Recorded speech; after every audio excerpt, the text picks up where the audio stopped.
Rebelião no céu. A história dos anjos caídos. De acordo com os escritos bíblicos, o bem e o mal têm formas definidas, e um episódio durante a criação do mundo deu origem a essas oposições. O reino do céu era repleto de anjos. Um deles pecou, foi expulso para o inferno e se tornou o maior inimigo de Deus. Esse é mais um da série de vídeos sobre os casos mais misteriosos e poucos conhecidos na história do mundo. Para ficar por dentro de todos, já se inscreve no canal e ativa o sino de notificações. Ah, não esquece de deixar o seu like no final do vídeo também. Garanto que não vai se arrepender. Agora acompanhe comigo Rebelião no Céu, a história dos anjos caídos.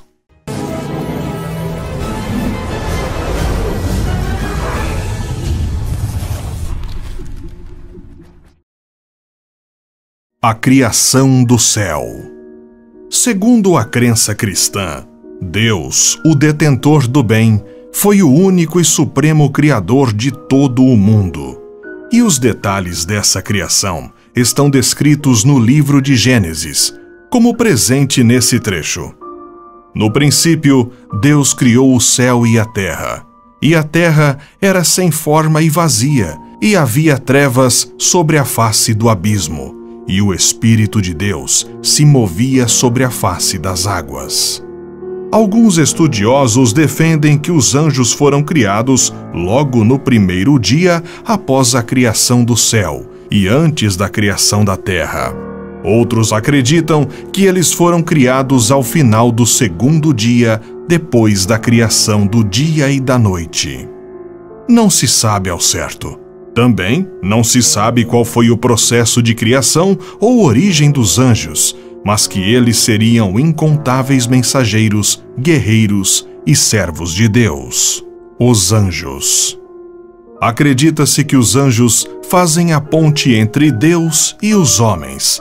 Por isso, haviam ganhado asas que os possibilitavam de transitar entre o céu e a terra. Ainda segundo a Bíblia, esses seres celestiais não nascem, não detêm o poder de se reproduzir e são imortais. E apesar de poderem se manifestar corporalmente, não teriam peso ou altura.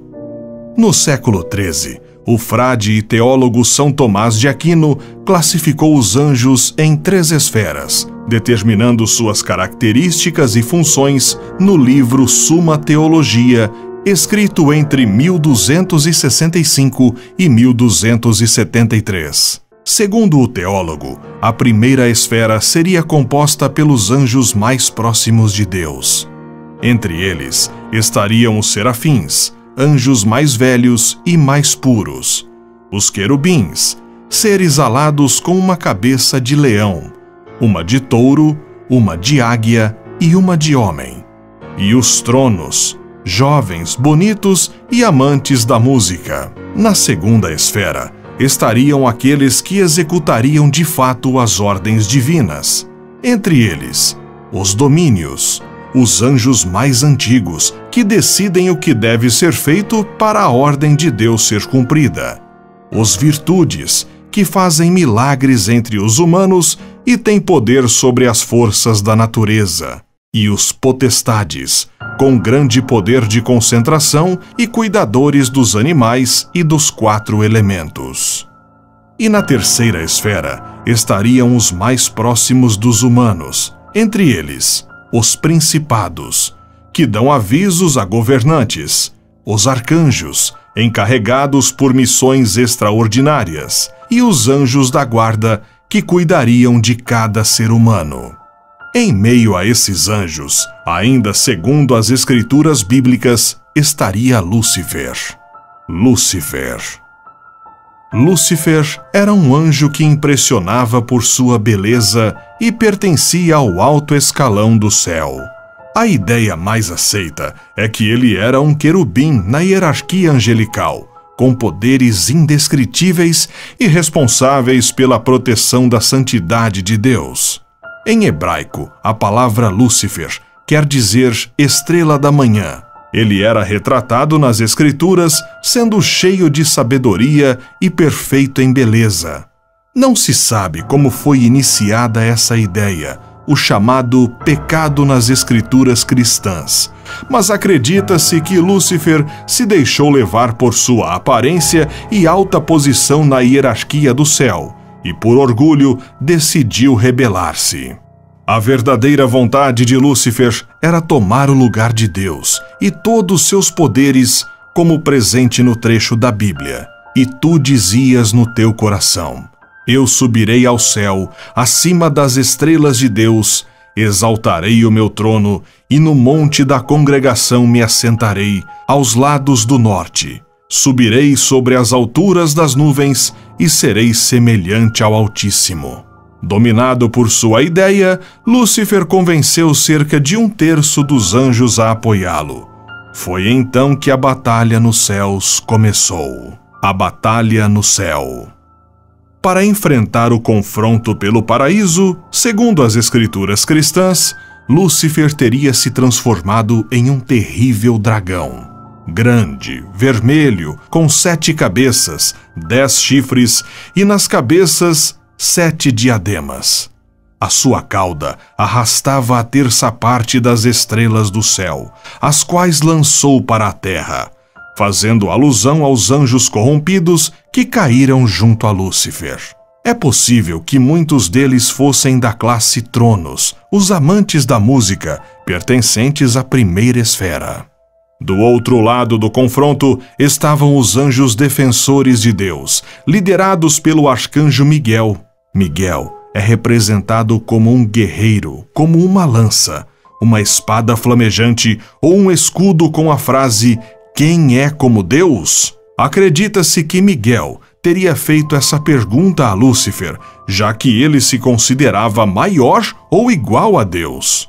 A batalha foi vencida pelos anjos divinos e todos os perdedores, Lúcifer e os anjos que o seguiam, foram banidos do reino do céu e enviados ao inferno para queimar por toda a eternidade.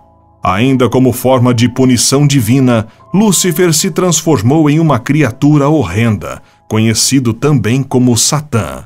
Repleto de ódio, ele teria prometido destruir a raça humana e tudo o que Deus fizesse. Um ato de vingança foi ter se disfarçado de serpente e convencido Eva a provar o fruto proibido no jardim do Éden junto a Adão.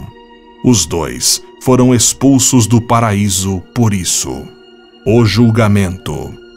Não há registros bíblicos sobre o nome desses outros anjos, apenas o de Lúcifer. Na Bíblia, eles são chamados de demônios, espíritos imundos e espíritos malignos, e que suas atividades são contra as de Deus. Ainda segundo a crença cristã, acredita-se que no futuro haverá julgamento sobre esses anjos caídos, como no trecho: ora, se Deus não poupou anjos quando pecaram, antes precipitando-os no inferno, os entregou a abismos de trevas, reservando-os para o juízo. O apóstolo Pedro diz que Deus não perdoou os anjos que pecaram, que estão sob o juízo divino e haverão de receber todo o castigo por causa de seu pecado no grande dia do juízo. Outras interpretações. Existem outras vertentes da mesma história. Alguns estudiosos bíblicos acreditam que a passagem que descreve a queda do anjo Lúcifer pode ter sido um equívoco. Segundo eles, quem teria caído de fato seria o rei Nabucodonosor da Babilônia, e queda seria um termo referente à sua morte. Outro documento também descreve essa passagem. Seriam os pergaminhos do Mar Morto com rascunhos da Bíblia encontrados entre 1946 e 1956. Nele, teria um trecho que narraria a batalha no céu com algumas diferenças. Miguel liderava o lado do bem, chamado de Filhos da Luz, e que o lado do mal, os Filhos da Escuridão, teriam sido liderados pelo demônio Belial. Esse foi o fato narrado de hoje. Esperamos que tenha gostado. Compartilhe com os amigos e comenta o que você achou e sugestões para os próximos vídeos. Não esquece o seu like, hein? Até a próxima!